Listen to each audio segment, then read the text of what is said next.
Hello and welcome to another video on the Grimwood Watch Modern channel. Today I have another Heimdallr in front of us. In this case the Shirryu, which I might have pronounced totally wrong, Sumo Homage in green. Now for the last year I've been hankering over a Seiko SZS-C004 green Sumo, which is a limited edition model. Not like Seiko are flogging that horse to death, but hey ho. Thing is, these watches are going for about £600 second hand because they're discontinued models. And I just couldn't bring myself to pay that much for a watch which just has a 6R15 movement in, which is basically just an upgraded 4R36-35 movement. That's all they are.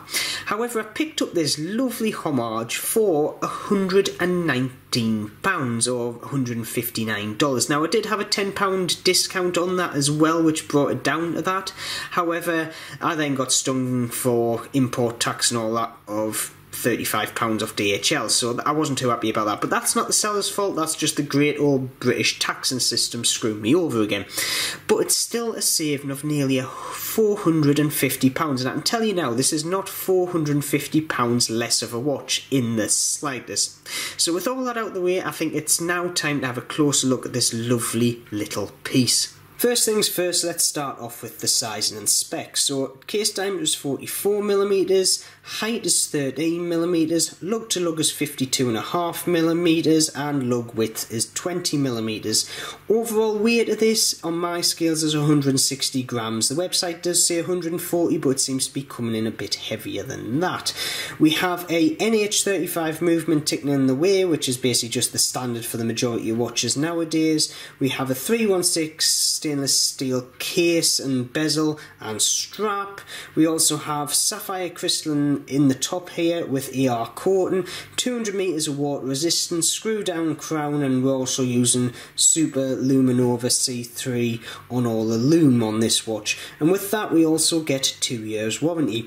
All in all, I would dare say the specs of this watch is 95% there to the actual Seiko Sumos. Yes, it doesn't have the 6R15 movement in them, but big whoop, I don't really care about that.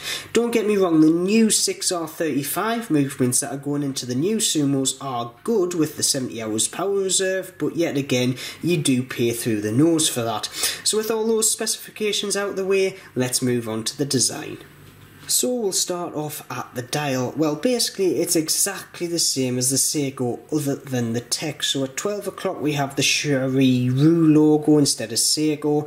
At the 6 o'clock, instead of having the Prospex logo, we've got automatic in a very Sarbish font, and then the Divers 200 has been replaced by Scuba 200. The green of the dial, I would also say, is slightly different. And now I'm going to put a picture up here of the Seiko. I would say the Seiko version has got a slightly more bluer hue. However, I actually prefer the greener hue of the Homage, so that's up and up for me. Indices wise, yet again, it is a direct copy from the Seiko, so yeah, it is an all and out Homage.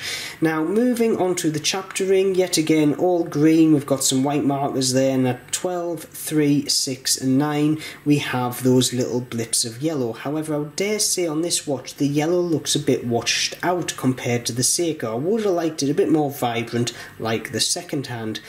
With that, let's move on to the hands, and the hands is the thing about this watch that actually is different to the original Sumo.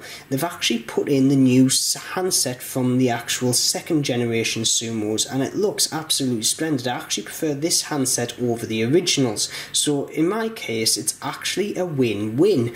And they're slightly thinner, so I think it makes the watch look a bit more kind of well balanced. It doesn't look as chunky on the design. Bezel, we have an aluminium insert, the same colour as the dial. We have those lovely big kind of out there numerals around the outside, which was lost in the latest generation of Sumos. I prefer this style. We have obviously the minute markers going around the inner side of that bezel insert as well. The only thing is the bezel insert, keeping in line with Seiko actually, is misaligned to the chapter ring and the dial, which is a bit of a disappointment. However, I can live with that. The bezel itself though, the action is absolutely superb. Once it's in place, it locks. There is absolutely no kind of backlash to it. It feels superb. You can move it with 2 fingers with ease, so I am very happy on that aspect of the design. So with all that out of the way, I'm going to quickly give you a lume shot before I look at the rest of the design.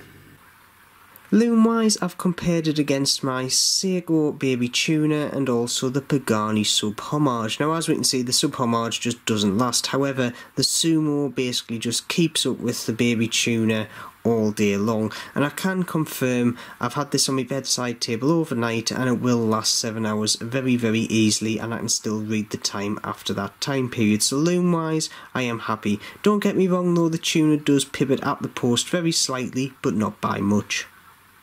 With the Lume Shot out of the way, let's have a closer look at the case. Now the execution of this case is great. Yet again, it follows the Seiko pretty much spot on. The case design is very unique, even though, like I say, it's unique to Seiko, but they've basically copied it one to one. Now the curvature of the case makes it wear absolutely superbly. So even though we've got that massive lug to lug of 52.5mm, because it actually curves down, it wraps around your wrist, so it doesn't actually feel like a watch that does have a lug to lug as large. It also wears great due to the cushion kind of design of the case on the sides. Now if you wear a Sumo, it basically wears exactly the same as a Sumo.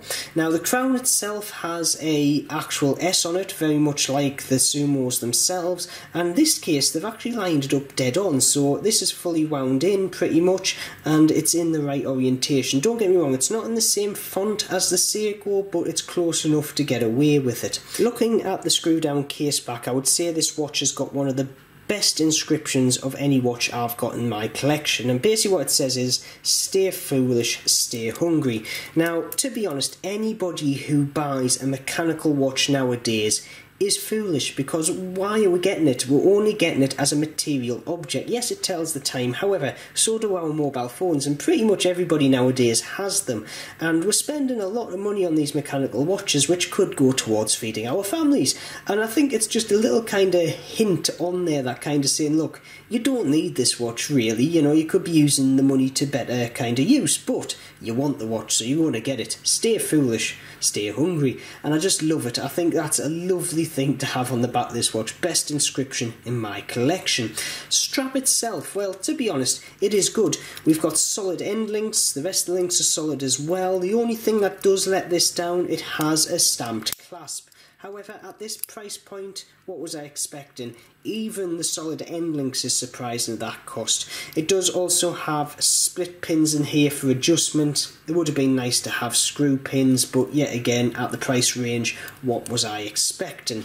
So with that all out of the way, let's move on to a wrist shot. And here is the Heimdallr Sumo Homage on my 6 3/4 inch wrist, and it is very comfy to wear and it looks absolutely amazing. Now it's just got enough weight to let you know you've still got it on the wrist, and the case design makes it mold your wrist very nicely. It also wears pretty thin, so you can wear it under most cuffs quite easily.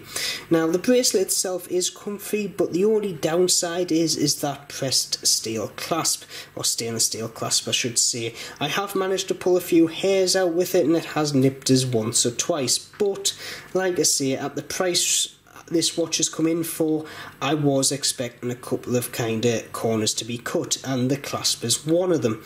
So with that out of the way, let's move on to my final conclusions.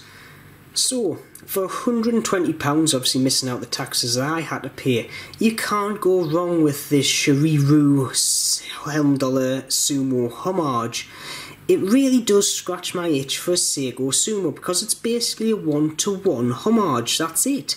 Yeah, you don't get the upgraded movement, you get the NH35 instead, but that is more than good enough at this price range, and if I wanted to, I could upgrade to the NE15 movement for £120 and still come in cheaper than the actual Seiko version.